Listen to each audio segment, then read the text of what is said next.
Hey, hello. You're with Wolf Gorlick.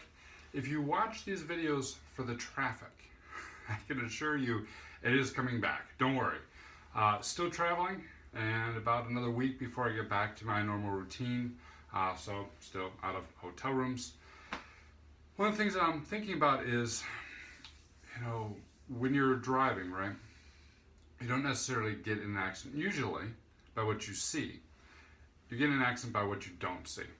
Right? It's the car that you miss, the pedestrian you miss, the turn that you miss that ends up causing an issue. If you see something coming, you can react to it and respond to it appropriately. If you can't, that's usually when you get into trouble. There was a talk at CodeMash, wrapped up this session with Chris Madalena, and what he was teaching was, hey, how do you get that type of visibility? How do you see the problems before they happen? He was effectively teaching web developers and application developers how to pen test using Kali and some simple tools like SQL Map and Burp and what have you. And it occurred to me, one of the things that all too often we do is we bring in the pen testers to just find all the problems. Even though with some tooling, which is usually free tools, with some time, which is usually not that much, we know where all the vulnerabilities are. Right? It's like saying, hey, we know where all the vulnerabilities are, come in and check what's going on, and then give me a good report. Why do that? If you can tell where your vulnerabilities are, either through doing something like SQL Map on a web app, or a vulnerability scan like an SS scan on your system, fix those first.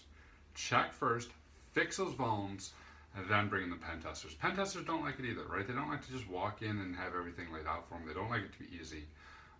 And your devs and your IT guys don't like to get a long laundry list. So if they can see the problems, have them fix the problems first, then bring in the pen tester.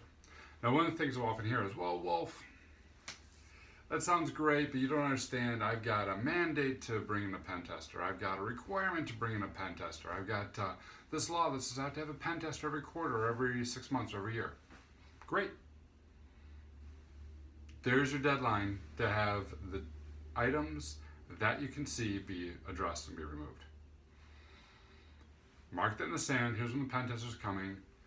Give it a few weeks so you have a buffer, and clear off those back vulnerabilities. Clear off the back unapplied patches. Clear off that technical debt, so when the pen tester's coming in, he's not just finding things that you could find, he's finding only things that the pen testers could find. And that's where you get your value from a good attacker. That's where you get a value from a good assessor. It's the ability to see the things that you did not, the ability to see the things that, without being seen, would lead to an accident, would lead to a breach. Not saying, hey, there's the car that's coming towards me, I'm just going to wait. So, something to think about. How is your vulnerability program working for your apps and for your systems? And how is that vulnerability program tied and aligned with your regular pen tests? Take it easy. I promise, traffic's coming back.